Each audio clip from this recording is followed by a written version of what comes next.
काल आपण solution of differential equation मध्ये फर्स्ट टाइम घेतले व्हेरिएबल सेपरेबल फॉर्म. त्यातलेच त्याचा काही पार्ट राहिला आहे that I will complete today. Okay, तर काही प्रॉब्लेम तुमच्यासाठी प्रशांत दिले होते, तर आज बाकीचे पहा. Solve the following differential equations. आणि कालची मेथड कशी होती? सॉल्व द डिफरन्शियल इक्वेशनचा मतलब आहे इंटिग्रेट करा लागतो. सॉल्व द डिफरन्शियल इक्वेशनचा अर्थ स्पष्ट सांगितला आहे, या डिफरन्शियल इक्वेशनला इंटिग्रेट करा. परंतु या अवस्थेत इंटिग्रेशन होत नाही. तर कोणती अवस्था सांगितली? Variable should be separated. याचे व्हेरिएबल जेव्हा दोन साइडला आपण सेपरेट करतो तरच ते इंटिग्रेशन होते. मिक्स व्हेरिएबल मध्ये इंटिग्रेशनची पद्धत नाही. ठीक आहे, तर मी सुरू करतो. This is the given differential equation. आता या प्रॉब्लेम मध्ये दोन्हीकडे dy बाय dx आहे. सगळ्यात पहिली स्टेप मध्ये काय करत होतो माहित आहे? एका साइडला dy ठेवत होतो, दुसऱ्या साइडला dx. पण याच्यात दोन दोन dy आणि दोन दोन dx आहे.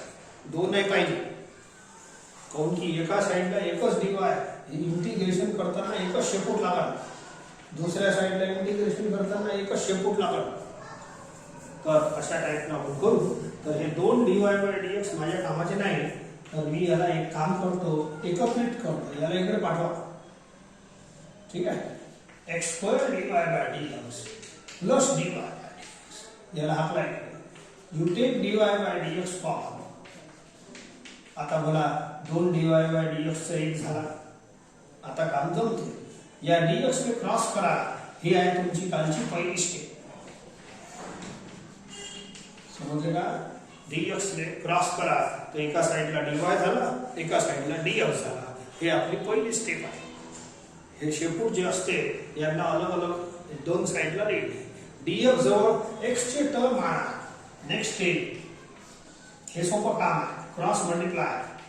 dy जवळ y चा टर्म आणा. That's all. झाले. याने म्हणतात variable separable form. Variable separable form जेव्हापर्यंत असं फॉर्म येत नाही, एका साइडला टोटल x, दुसऱ्या साइडला टोटल y, तेव्हापर्यंत इंटिग्रेशन होत नाही. आता मी इंटिग्रेट करतो. Integrating both the sides. ठीक आहे, याचा आन्सर तर डायरेक्ट आहे. दोन्ही फॉर्म्युले आहेत तसे. याचा tan इनव्हर्स x लिहून टाकतो. याचा थोडंसं कसं लिहून घ्या. y⁻² dy. c एका साइडलाच लावायचा सांगितलं आहे तुम्हाला. इज इक्वल टू y⁻n चा फॉर्म्युला x⁻n + 1 अपॉन n + 1. याला 1/y लिहितो. या मायनस वर पाठवतो. That's all. And this is the general solution of the given differential equation. It consists of one arbitrary constant and which is equal to order of differential equation is 1. बस असंच आहे problem.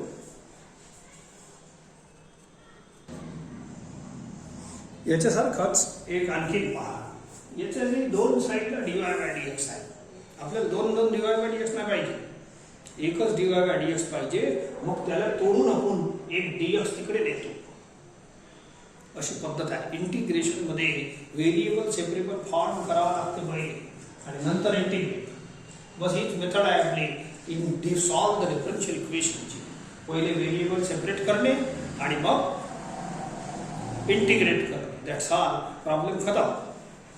Indirect विचारला आहे solve करा, त्यांनी असं नाही विचारलं integrate करा.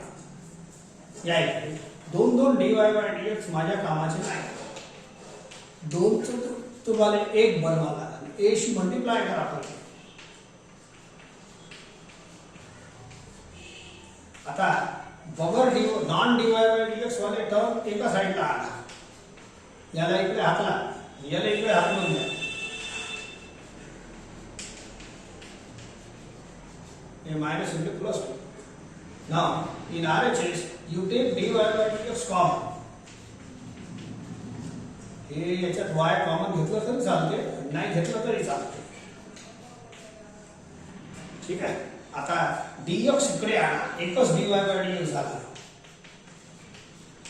dx इकडे आणा, dy राहू द्या. तो बोला एका साइडला dy एका साइडला dx ही आहे आपली पहिली स्टेप स्टार्ट. ठीक आहे, इथं दोन होते म्हणून एक बनवा लागला. आता dy जवळ y चे टर्म अट्रॅक्ट करा, पाठवा. हे दोन्ही y चे टर्म आहे ना क्रॉस मल्टिप्लाय करा. आणि dx जवळ dx आहे ना याच्या जवळ हे ब्रॅकेट आणा cross. That's all. This is variable separable form. आणि याच्या नंतरच इंटिग्रेशनची सुरुवात होते. असा फॉर्म आल्याशिवाय इंटिग्रेट करायचं नाही. प्रत्येक प्रॉब्लेम मध्ये सांगितलं आहे तुम्हाला. Now start integration. ठीक आहे. सो हे तर आपला कॅपिटल एक्स आहे 1 upon capital x log x. थोडंसं याची सोय लावून घ्या, मग इंटिग्रेट करा वाटल्यास. हे तर तयारच आहे. आन्सर लिहून घेऊ, सोबतच सर्वांचा आन्सर लिहू. And this is a problem of partial fraction. हेच आहे ना प्रॉब्लेम ऑफ पार्शियल फ्रॅक्शन आहे. हे तुम्ही इथं कंप्लीट करता. Let 1 upon a into y into 1 minus ky is equal to हे फॅक्टर आहे ना. पार्शियल फ्रॅक्शन ची पहिली टाइप आहे. वरची पॉवरची म्हणजे 0 आहे तर वरचं पॉवर कमी आहे आणि खाली फॅक्टर्स आहे. सो देअरफॉर हे आपण असं लिहित असतो a upon first factor plus b upon second factor. याच्यानंतर तुम्ही a आणि b काढा बाय डायरेक्ट मेथड. पुट हे y आहे ना y एलएचएस मधून गायब करायचा. and put y equal to 0. So it is 1 upon 1 minus 0 1. Find b. याचा डिनॉमिनेटर घेऊन गायब करा. 1 by y राहते. put this is equal to 0. 1 minus ay is equal to 0. 1 is equal to ay. y is equal to 1 by a.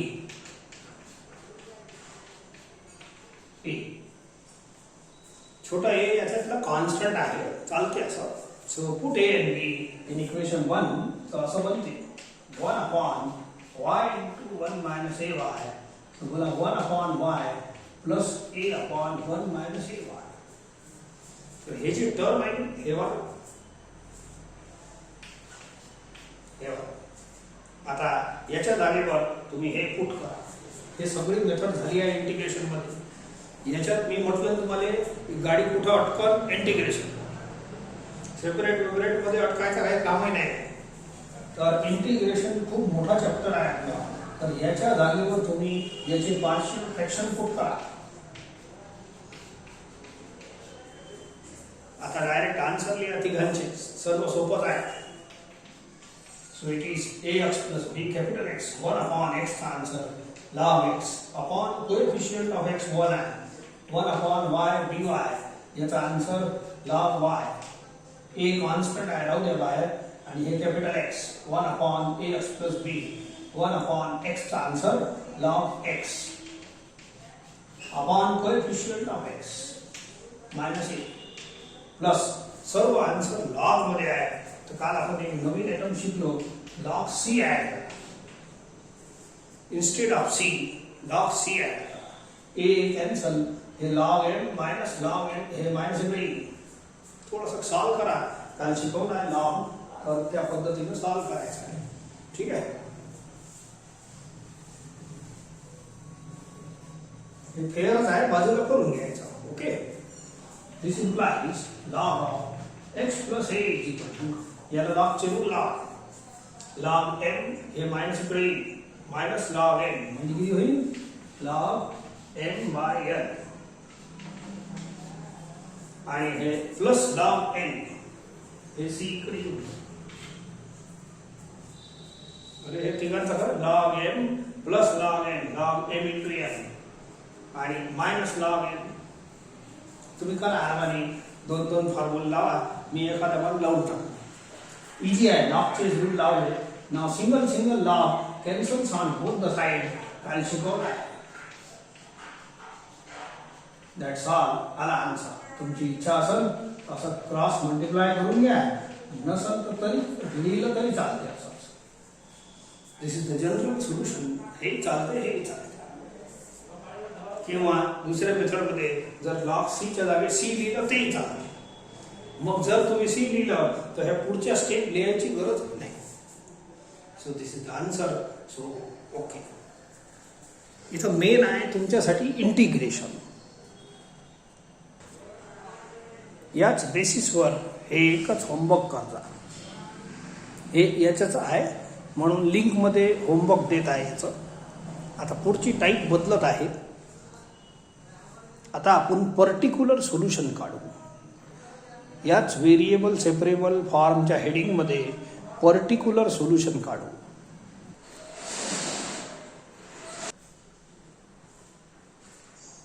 चला बघा, हे differential equation आहे, याला सॉल्व करायला म्हटलं आहे. मग दुसऱ्या प्रश्नात फाइंड द पर्टिक्युलर सोल्युशन हे नंतर घेतो. पहिले सॉल्व करा म्हणजे आपली तीच मेथड. कोणती? हेच आपलं व्हेरिएबल सेपरेट करणे, इंटिग्रेट करणे. युअर डिफरन्शियल इक्वेशन इज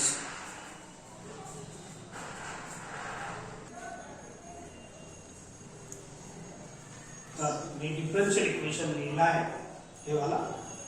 आता एका साईडला dx इंटिग्रेशनची तयारी, दुसऱ्या साईडला dy.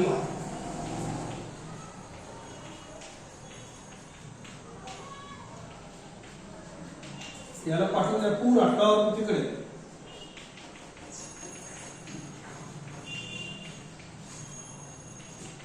ठीक आहे.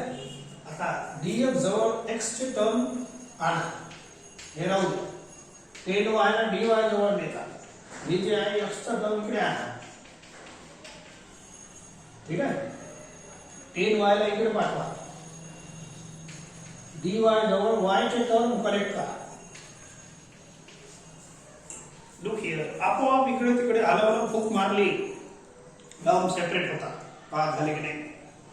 इकडचं इकडे, इकडचं इकडे. कॉन्स्टंट 3 कुठे ठेवलं चालते, तो न्यूट्रल असतो. नाव सेपरेट झाले व्हेरिएबल की मग इंटिग्रेशनची गडबड. 3 कॉन्स्टंट आहे, बाहेर ठेवलं तरी चालते. काम नसलं तर कचरा बाहेर ठेवा. Minus is also constant. Integrating both the side आणि लय जोरदार हे दोन्ही आपले हे फॉर्म्युले आले पहा. Integral of f dash x upon fx is equal to log of fx. असा एक फॉर्म्युला आला होता काल. एकदम पॉप्युलर फॉर्म्युला आहे. इंटिग्रल खाली फंक्शन असते, वरती तंतोतंत डेरिव्हेटिव्ह असते. पहा आहे खालचं फंक्शन, वरती डेरिव्हेटिव्ह. फंक्शन डेरिव्हेटिव्ह बोला आहे की नाही. आन्सर लिहायचं डायरेक्ट लॉग ऑफ डिनॉमिनेटर. तंतोतंत डेरिव्हेटिव्ह पाहिजे पण दोन्ही याच्यात आहे आपल्याजवळ. So log of denominator answer.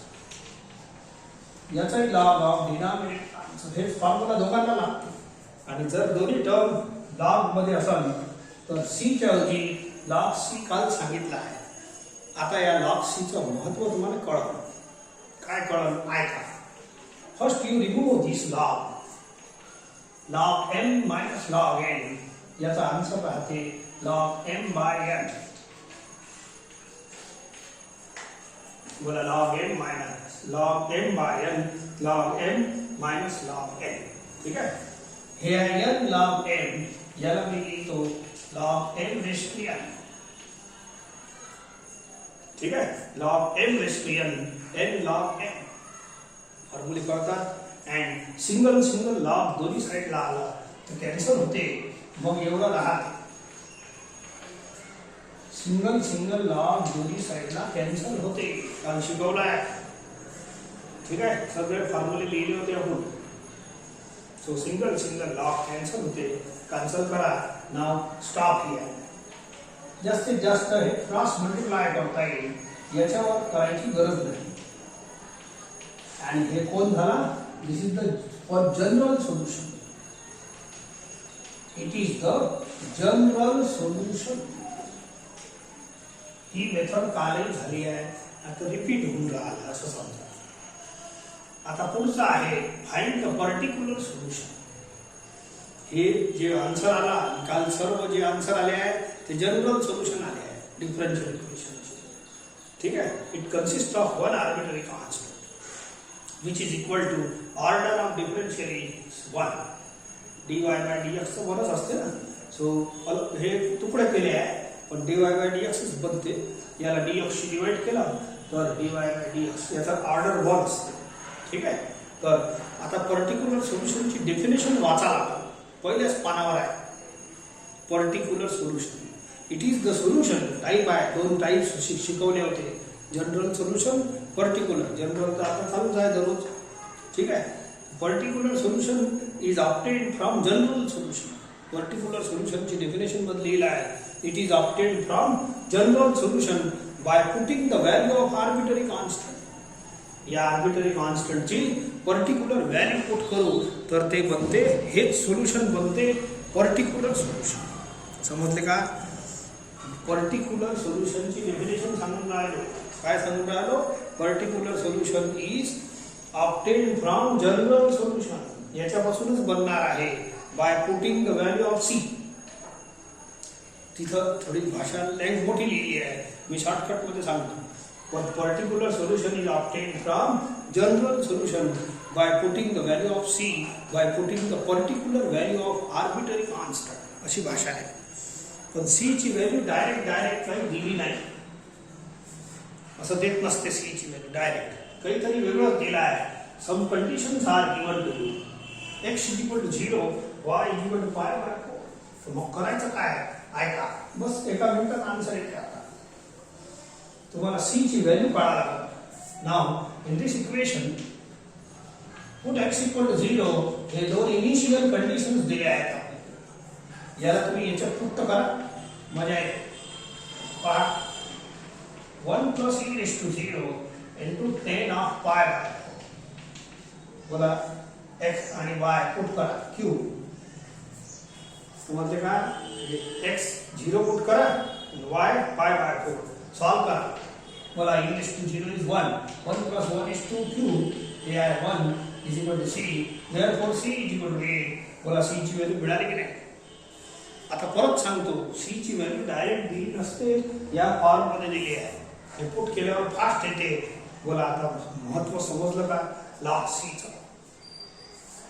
अरे हे जे सोडवलं मी, लॉग सिम्प्लिफाय केलं आणि हे सी आणलं, तर बोला सी फास्ट या इक्वेशन पासून आला. या इक्वेशन पासून सी आला नसतं एवढं फास्ट. हे जे आन्सर लिहिलं आहे ना, पण इथं जर सी लिहिलं असतं तुम्ही, तर हे जे सी ची व्हॅल्यू आपण फास्ट काढली. एवढ्या फास्ट नाही लॉग मध्ये. हे आन्सर आहे, हे आन्सर आहे. This is the importance of log c. Log c जे आपण लिहिलं आहे कालपासून, जे लॉग सी सर्व आन्सर जर लॉग मध्ये असेल तर what is importance of log c? This is importance of log c. C ची व्हॅल्यू फास्ट येते या इक्वेशन पासून. एक्स वाय पुट केलं, फास्ट सॉल्व होते आणि सी डायरेक्ट आला. पहा, हे तुम्हीच पाहून घ्या. आता परत पर्टिक्युलर सोल्युशनचा आन्सर लिहायचा आहे. Find the particular solution. Particular सोल्युशनची डेफिनेशन परत सांगतो. It is obtained from general solution. therefore required particular solution is हेच असते. आन्सर हेच असते. समजलं का? पण particular value of c put करायची आहे. कोणती व्हॅल्यू नाही, सी ची व्हॅल्यू हीच पुट करायची आहे. हेच सोल्युशन जनरल, हेच सोल्युशन पर्टिक्युलर. पण पर्टिक्युलर मध्ये particular value of c put करा. बस एवढं लक्षात ठेवा. सी ची व्हॅल्यू पुट केली की हे सोल्युशन पर्टिक्युलर बनते. तर हे आन्सर आला. Find the particular solution. ठीक आहे, असं कराल. हे एक्स्ट्रा काम एवढं वाढलं. एवढं पहा. Find the particular solution of the differential equation x square plus 1 असं आहे. when x is equal to y is equal to 1. तर पर्टिक्युलर सोल्युशन काढायला विचारलं आहे. पण पर्टिक्युलर सोल्युशनची डेफिनेशन कशी आहे माहिती आहे? It is obtained from general solution. म्हणजे सर्वात पहिले तुम्हाला याला सॉल्व करून जनरल सोल्युशन आणावं लागेल. मागच्या प्रॉब्लेम मध्ये कसं केलं होतं? ओके, चला मी करतो. So given differential equation is ठीक है, given differential equation is x square plus 1 dy by dx plus 1 एक चेंज झाला आहे तर 2 नाही टाकली, सॉरी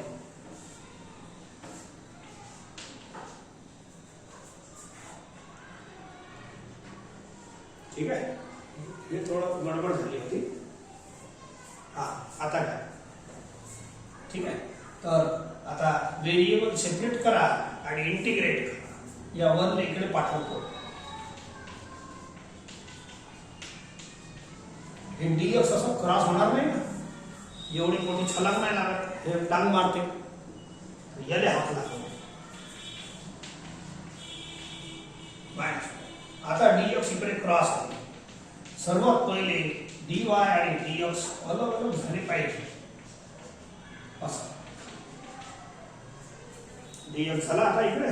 हा आता dy जवळ y चे टर्म, हे पुरा ब्रॅकेट y चा आहे, इकडे आणून घ्या. आणि हे पुरा ब्रॅकेट x चा आहे, ते इकडे जाऊन द्या. दिस इज व्हेरिएबल सेपरेबल फॉर्म. हळूहळू हळूहळू असं असं सेपरेशन होऊनच जाते. अँड हे व्हेरिएबल सेपरेबल फॉर्म आल्यावरच आपण इंटिग्रेशन करतो.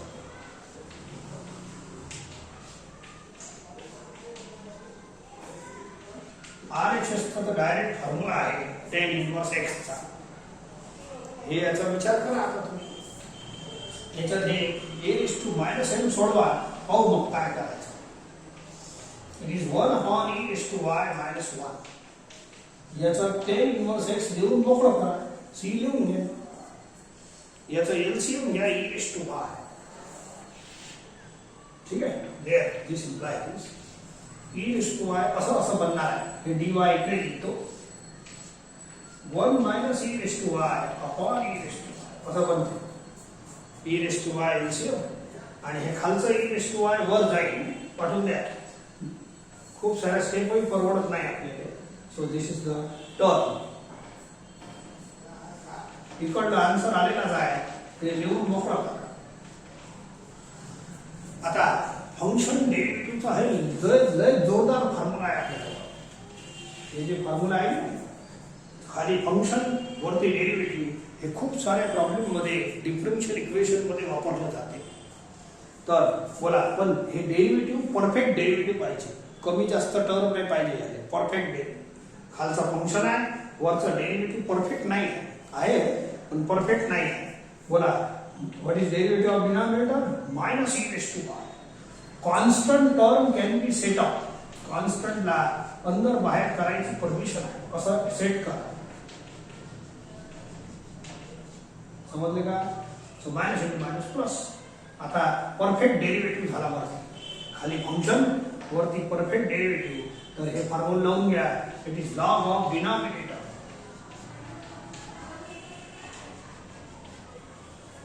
ठीक आहे. आता तुम्हाला इथं लॉग c लावायची गरज नाही. काऊन की हे जे इक्वेशन आहे, हे वाला लॉग c लावायची याच्यासाठी गरज नाही की हे लॉग मध्ये आहे, हे लॉग मध्ये नाही आहे. सर्व टर्म जर लॉग मध्ये असले तरच तुम्ही लॉग c लावायचं. Otherwise keep it as it is, चालते असं. आता परत वाचा. This is the general solution. It is the general solution. हे जे आन्सर आहे ते इंटिग्रेशन नंतर तो जनरल सोल्युशन असते. It consist of one arbitrary constant which is equal to order of differential equation 1. ठीक आहे. आता फाइंड द पर्टिक्युलर सोल्युशन. लक्षात ठेवा, पर्टिक्युलर सोल्युशनची डेफिनेशन समजली नसेल, आणखीन वाचा. Okay. So it is obtained from general solution by putting the value of c.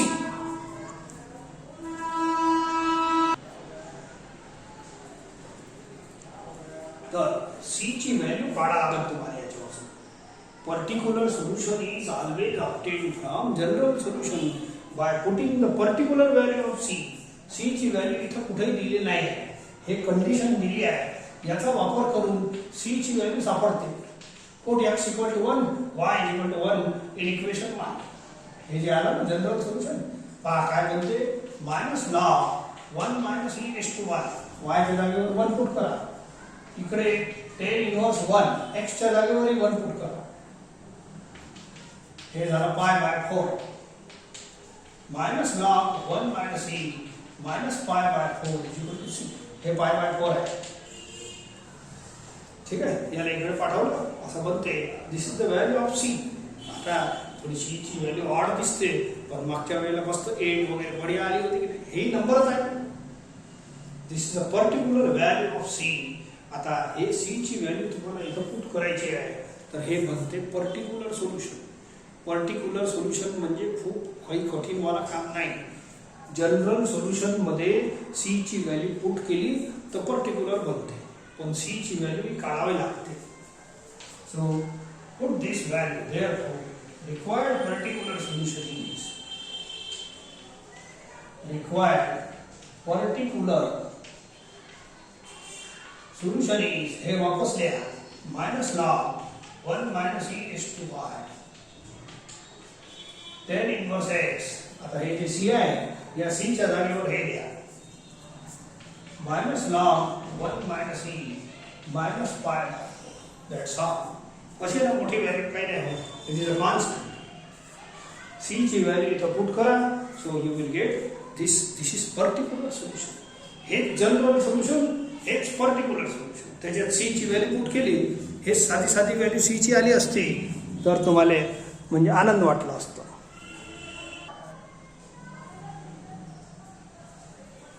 तर तसाच प्रश्न आहे, find the particular solution of the differential equation. हे आहे differential equation when x equal to e and y is equal to e square. Particular solution जेव्हा जेव्हा प्रश्न येते तर त्याचा पहिला भाग आहे जनरल सोल्युशन काढणे. तर सगळ्यात पहिले आपण इंटिग्रेशन करून हे परत लिहितो dx upon dy या वेळेला. Let us separate the dx and dy first. साधा साधा असते बिलकुल, इकडे हाकला तिकडे हाकला असं काम आहे. याला पहिले हाकला काऊन की dy क्रॉस करायला जाल तर dy असं कुदी नाही, एवढी कुदी नाही मारा, हे टांग मारा. तर या हे जे अडथळा आहे याला दूर करा, याला पाठवून द्या. आता हे क्रॉस सहज होते.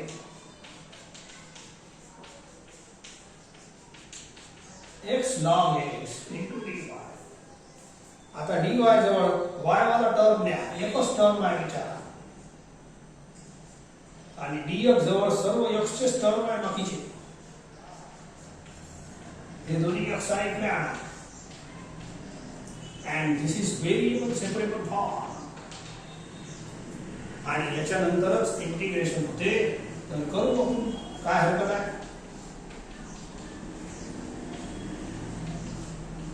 याच्यानंतरच इंटिग्रेशन होते.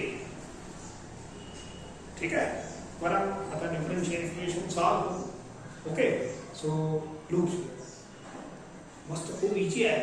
तुम्हाला डायरेक्ट सांगतो, तुम्ही फक्त थोडंसं ऑब्झर्व करा.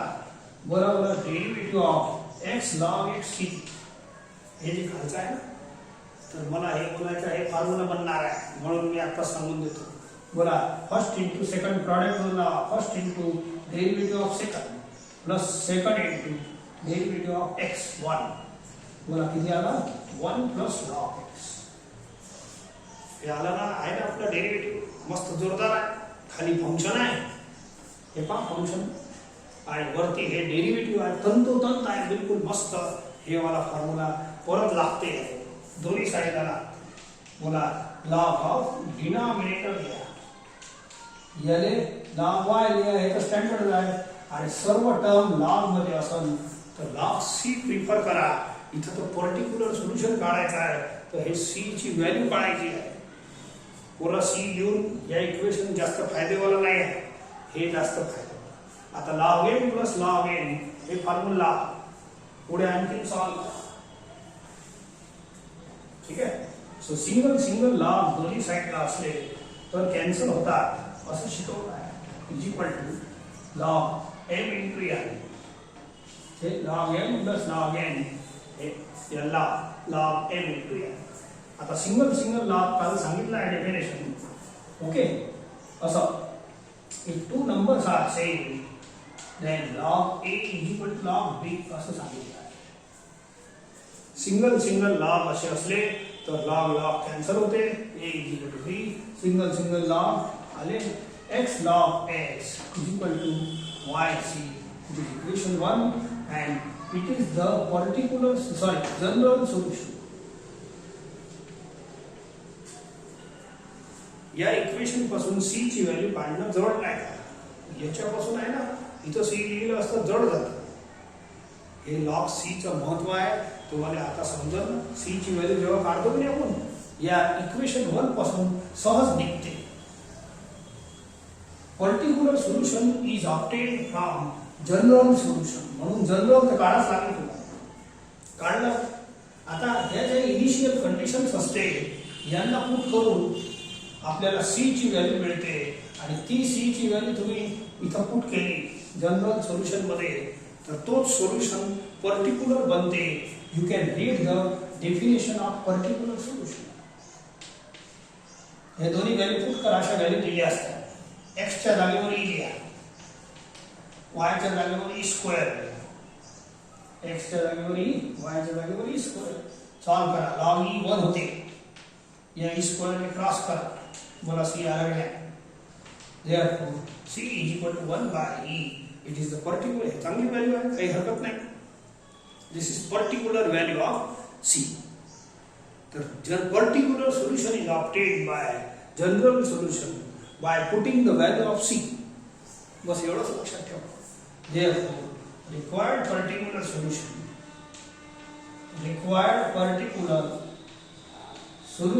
is हेच असते, पण याच्यात तुम्ही c ची व्हॅल्यू पुट करा. that's all. y by e चालते.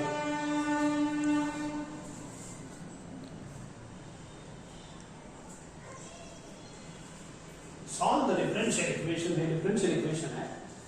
Also find the particular solution if y is equal to 4 when x is equal to 1. करो ओपन करो. Take given differential equation is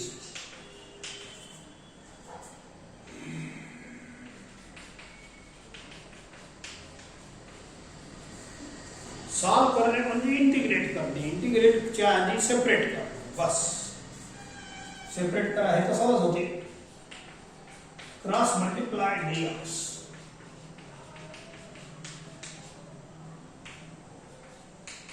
df जवळ x चे term आणून घ्या हे दोन आणि dy जवळ हे क्रॉस करा.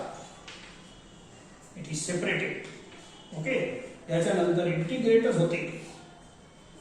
याच्यानंतर इंटिग्रेटच होते.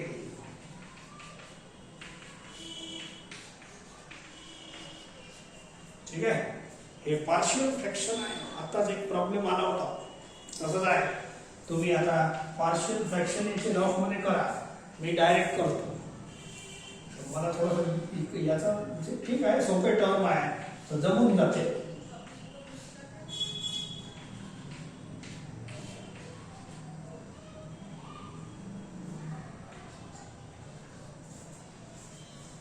याचा एलसीएम घ्या. मला थोडंसं चेक करतो. म्हणजे याचं पार्शियल फ्रॅक्शन एवढेच बनतेत का? कसं करायचं? This is equal to a upon x plus b upon 3x plus a आणि b च्या व्हॅल्यू अशा बनतात. पहा थोडं एलसीएम घ्या. हे बनते. क्रॉस मल्टिप्लाय करा. वरती काय बनणार आहे? 3x plus 1 minus 3x. बोला 3x कॅन्सल. 1 राहा. So these are partial fractions of this term. तुम्ही रफ मध्ये बनवा. मी काही बनवत नाही. आता मी डायरेक्ट लिहिला आहे. तुम्ही इथं भरून घ्या. ठीक आहे. So I have written direct partial fractions of this term. LCM घेऊन चेक करता येते. एवढंच येते आन्सर. ठीक आहे. लिहा आन्सर डायरेक्ट. आता याचा आन्सर आहे log x. 3 कॉन्स्टंट. बोला 1 upon ax plus b capital x upon coefficient of x. हे बघा याचाही आहे log 1 y मायनस 3 हे कॅपिटल x. आणि सर्व आन्सर log मध्ये असेल तर प्रिफर log c. हे 3 विचार कॅन्सल.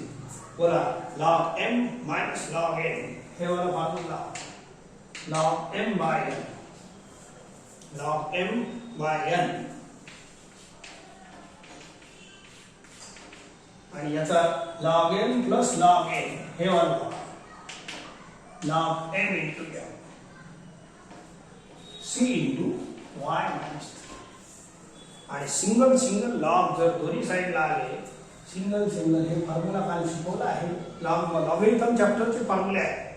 जर लॉग कॅन्सल, सिंगल असे खूप सारे लॉग कॅन्सल आहे असं म्हणून तर हे सिंगल बरोबर हे लॉग आहे.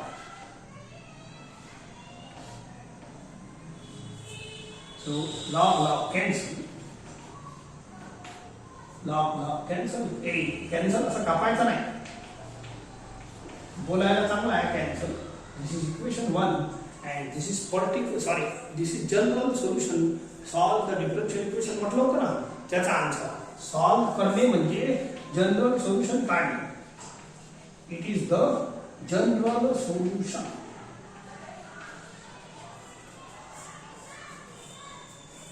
ठीक आहे. आता find the particular solution. Particular solution कसं बनते? Always from general solution. परत सांगून राहिलो, पर्टिक्युलर सोल्युशनची डेफिनेशन सांगतो. Particular solution is the solution which is obtained from general solution by putting the particular value of arbitrary constant, म्हणजेच by putting the particular value of c. तर c ची value अशी काही दिली नसते. सम conditions are given. Initial condition म्हणतात put x equal to 1 and y equal to 4 in this equation 1. तर c सहज भेटल. तर बोला log c चा फायदा झाला आहे. या इक्वेशन पासून c फटाफट भेटते. बोला करा बरं, put x equal to 1, हे 1 झाला, y करा 4, बोला हे झाला 1, c into 1 is c आणि हे आहे 1 by 4. बोला किती फास्ट भेटलं c. आणि या लॉग वाल्या इक्वेशन पासून घेतलं असतं सी, तर एवढं लवकर एवढं स्मार्ट आन्सर आलं नसतं. So this is importance of log C. So applicable असेल तरच लॉग सी लावायचं, नाही तर गरज नाही. ओके. देअरफॉर सी ची व्हॅल्यू तुम्ही त्या जनरल सोल्युशन मध्ये पुट करा, तर रिक्वायर्ड पर्टिक्युलर सोल्युशन फाइंड होते. पर्टिक्युलर सोल्युशन इज, तेच सोल्युशन वापस लिहायचा. सी ची व्हॅल्यू लिहा फक्त 1 by 4, बस संपलं. दिस इज द पर्टिक्युलर सोल्युशन.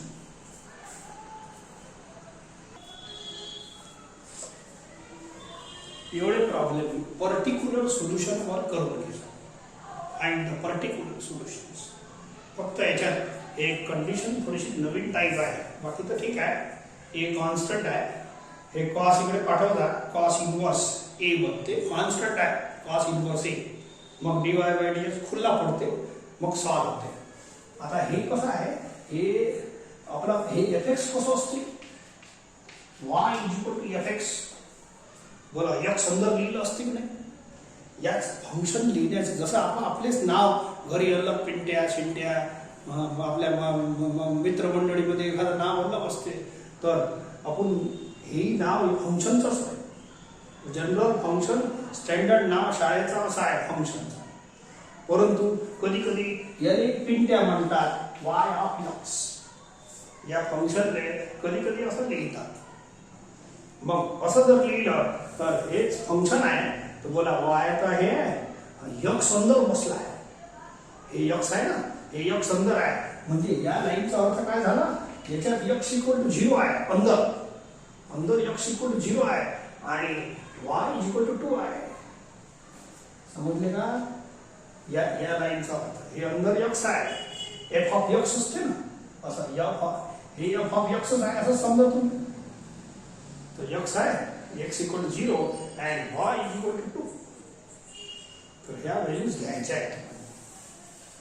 ठीक आहे. थोडंसं नवीन पॅटर्न मध्ये लिहिलं आहे, तर कन्फ्युजन होते, परंतु आता मी क्लिअर केला आहे. So perform it.